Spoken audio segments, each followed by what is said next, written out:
What's going on, ladies and gentlemen? My name is Peter Cattani, and this morning I woke up to some great news. There is band cards and there are Erratas. Normally, it's like one card here and there. Man, that takes forever. But this time, they surprised us. They gave us a bunch. They got us like 4 band cards and like 4 Errata cards. Let's take a look. Alright, the first one, Frank Miller's gonna be super happy. It's Gogeta 7. This card should have never been printed. That's simple. Let's just get into that part. They brought out a bullet card for it, Jiren. That like if you play Gogeta, it had counterplay, comes on the board, your hand can't get shuffled. Oh my god. Great counter for Gogeta. But it's a card that you automatically will always have to put in your sideboard. Like when you make your sideboard, instead of being 15, it's now 13. Because you're at least gonna have 2, maybe even 3. Stop making bullet cards. Surprise. Because every time they do a bullet card, eventually they deal with the problem at the end anyways. Like, look at YuGiOh. Oh, Corolla. Cool. And I've never been able to say that name right. They bring that out. Oh, okay, cool. And then they ban YuGiOh. Logic? I guess. And then Gogeta. I guess they didn't think it was a problem. We've been complaining since the day it came out. But it took them that much longer. Set 5 it came out. 5 sets. 5 sets we've been complaining about this card. But it's finally gone. We get some class for that. Next, this one was a weird one. Now, I played Mono Black most of the time. Hatchiac, Domingo, all this stuff. So this card I hate. I just didn't see it getting banned. Android 21. So, at the time when this came out, they were promoting multicolored decks. And multicolored decks, oh my god, you should play them. And if you play monocolor, bam, play this, ruins you. That sucks. That kind of sucks. But now they're promoting monocolor decks. They realized that this is a problem, so they took it away. Weird move because it's 2 sets old. So those people that have the cool SPR, which could be kind of money, is now 0. It's now like almost nothing. Very pretty card though, so you should keep just putting it out there. But interesting move. And it's not like you can really limit it. I don't like limited cards, by the way. Just putting it out there. So like, let's say this was a one-off, right? And your opponent got it. Oh, and then between rounds, like you're walking by people, they're like, oh, he saw the one-off. Yeah, I get it. Cool. So takes away that part. It being banned, yay. I just felt like it was too soon. It's better than them making a bullet card though. So at that point, I think I'm happy. Next, they're trying to control or trying to promote ramping. Because there's going to be some new ramp cards, and anything that controls ramp, mostly, they're trying to take away. Now this is one of them. This Piccolo, when you play it, if your opponent had higher energy than you at the time when you play this, you get to kill an energy. Oh my god, awesome. Great sideboard card. They took it away. Not really sad, you can understand. And this was no value at all, so like, the fact that you had it, it's banned, alright, whatever. It's not like the other 2 cards that we show, where you might have like a really cool version of it, spend money, and now it's banned. It's like, this one, it's okay. We don't feel that bad about it. For energy control, we do still have 1-drop Dende, so there's some saving grace on that. Remember that. And next will be almost the same concept. This guy's been out for a while, great for like controlling energy decks. Now it's gone. Energy decks, not that it's going to run rampant, but it's like Mercenary Tau. He got banned, and just hand destruction became too much of a thing. So I'm a little scared. To see what happens, in the sense of like, maybe this energy deck is way too good. We have no control. All we have is Dende. People are going to complain for everything. But 2 of the main cards that would control energy decks are now gone. Now, from the best of my knowledge, I think we only have 1-drop Dende. But I gotta take a look. Next, I'm sad about this one. Plan for Destruction. It was only used for Zamasu and Black Goku.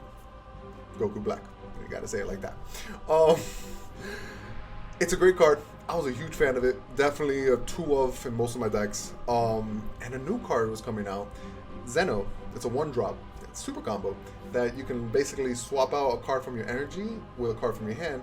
So you swapping out this, you can keep ramping. I understand the interaction was way too good. But ban? Again, I don't want limited, because if it was one of, he saw the one of. Don't want that. But at the same time, this card didn't get a chance to shine. Gogeta 7 got a chance to shine. All these other cards had time. This one, Zamasu is finally playable in the sense where it's like, oh, I'm gonna test this out. And now this is gone. It's like, I can enjoy that combo. It's a good move, but I wanted more. And this one, I don't think we have to talk about this one. Let's start with the first thing that was problematic about it. It had Hatchiac text, like all the Ghost Warriors, without having the requirement of it being Hatchiac. That was problem one. And the design of it, theoretically, wasn't that bad. It's a 10K. You have to lose a card to make it a 15K. If it was a 5K and then you pitch a card to make it a 10K, all right, maybe it wouldn't be so much problematic. But at the time when they designed it, they forgot to make it restricted only to Hatch, because this was to allow a battle card swinging twice other than the 5-drop. It was a really good card for Hatch. But then other black decks started using it, and it became problematic. A lot of people wanted it limited, whatever the case. I think making him Errata to, you can only bring one of these out once per turn, could have been a solution. I'm sad because I had 4. I was just about to sell them too, because I'm about to move in with my girlfriend. Surprise. So trying to make a little extra cash. Wake up this morning and I'm like, should have posted them earlier. Oh well, it happens. The fact is, it's gone. And I think that's more of a positive than a negative. Yes, it could have been this, this, and this. Whatever. It's gone. Problem averted. Cool. And then, objection. We knew about those already. Next, we have errata cards. And we all hate erratas because then we got to explain to the players, that's not how it works. It's like this is this. But the card says, yes, I know. But then it's always a discussion. First one is set 2 Goku Black. 8 sets later, it finally gets an errata. And it's not a good errata in the sense of like rebooting the leader so the leader can draw when it swings on the front side. No, it's not that. They just, I don't want to say ruined, because that's not what they did. Problem is, this deck was going to not be problematic, it just ramped really well. Before, it's if you had 2 or more blue energies, you can choose one of your life, place it in the energy area at the end of the turn, choose 1 energy and place it in a drop area. Okay, simple. Now it has the text, if you have 2 or more blue energies, choose 1 of your life, place in the energy area. Perfect, said it right. And you can't place cards in your energy for the turn. Okay, now it has a little restriction in the sense of, like, let's say you use the effect, then if objection wasn't banned, you use objection, now you can't do that. Now once you use the effect, no other effect that lets you put energy onto your energy area can be done. Now with the new cards coming out, like let's say Zeno Planeswalker, he has an ability +2, you can put an energy down. So you were able to do this, then Zeno's ability, and Zeno stops you from playing any more energy that turn. And it was just a really cool combo, especially because Zeno has to get rid of the energy that it placed. But you use Black Goku's effect first, you get rid of that energy that Zeno placed, and how Black Goku ramped you and Zeno ramped you, now you just remove Zeno's energy. Zeno's ability doesn't kick in because the energy's gone, and you basically ramp 1. That was just really, really good. You can even do this turn 1. So, understandable why they errated it. I just wish they added a little more text where if you use this effect, draw 1 card. Oh my god. They rebooted it at that point, and oh my god, we were super happy. That didn't happen. Oh well, life. Next. Alright. Let's talk about this one. It's Supreme Kai. I call him Planeswalker, right? It had an ability. It was add 1 card from your life to your hand. Then choose 1 card from your hand and place it to your life. Well, if you guys know the Wish leader Chile, you can't take a life. That's her ability. So what you would do is +1, can't take life, but I'm gonna put 1 of my cards and put it in my life. So I gave myself more than 8 life. That was really good. Not broken, but really good. Now they errated, you may add 1 card to your hand to your life, okay? And if you do, you place a card in your life, from your hand to your life, okay? So you have to take a life to place a life. So Chile should not work anymore. From my best understanding, it shouldn't work because you didn't take a life. It didn't. If you do, so I think they fixed that little problem, which is fine because the whole gimmick of what this was never about that anyway. So I believe they just fixed that.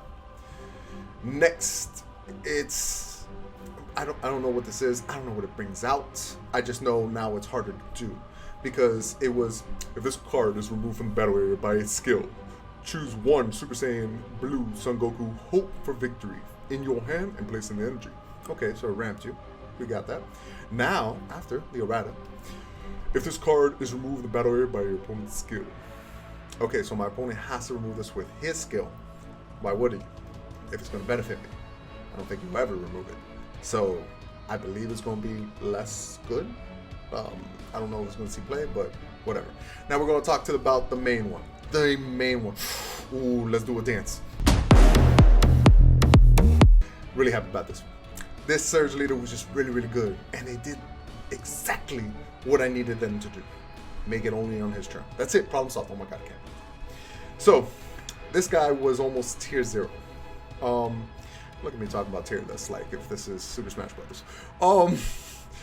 Whenever you build a deck, first of all, yellow and red were just a great combination. All those good cards fit with this leader. Awesome. And then he had a built-in ability that his effect is just way too good. That on my turn or my opponent's turn, I can get rid of a card underneath him and he'll get 1,000 for the turn. So it'd be a 25k leader on my opponent's turn. So super defensive. Or my opponent has 3 triple strikes on the board. I can negate the whole field for the turn. That was just really good. Hard to hit this thing. So they changed it that once you active main or active battle, if it's your turn, you get all those abilities. If it's your turn, you get 1,000 in crit or negate the whole field. Cool, but it has to be your turn, making it balance. He's not dead. At no point do you think he's dead. He's still a great leader, but not super problematic as he was. To do what he was doing was super strong. Now, we got a little balance. Now, the one that they did kill, and I don't think they really thought about it, was Piccolo. Piccolo was a monster. Such a good deck.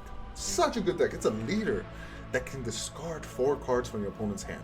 I don't think no other leader does that except Zeno, but Zeno's not good because you can only use universal cards, whatever. This leader was blue-green, great color combination, and had an ability to check the top card, place it on top or bottom, then draw a card, and then draw for turn. You drew 2 cards on your turn, which almost every leader does that, where you draw for turn, and when you swing, you get to draw another card. So most leaders do that anyways. They took out the draw part. What? What? He doesn't draw the front side, nor the back side. We got new Raditz. We don't play Raditz. Why? Because he doesn't draw at all. Doesn't draw on the front or back. Doesn't even draw on Awaken. At least this draws on Awaken. So still clarifying that Raditz is still the worst. But, super sad. The fact that they took away draw from a Surge leader is huge. They made this into like Kefla, because I know Kefla Surge doesn't draw either. Front or back, but her, that's super bad, man. I just don't see how you can play this anymore, because you literally draw 1 turn, and once you awaken, you draw nothing. You get to discard your opponent, and if you're going for a ramp deck, that's kind of cool, but nah, I believe that we're not going to see Surge Piccolo anymore. I believe this Errata, they forgot, oh wait, he doesn't draw on the backside either. Alright, he's dead. But yeah, and those were the ban and the Erratas. I just wanted to do a quick video on my take on it. Now, you can agree and disagree. It is what it is. Could things be different? Yeah, of course. Anytime it could always be different. But this is what it is. Until we complain more and get another ban list happening or limited list, we gotta wait till next time. Thank you for joining me. See you soon.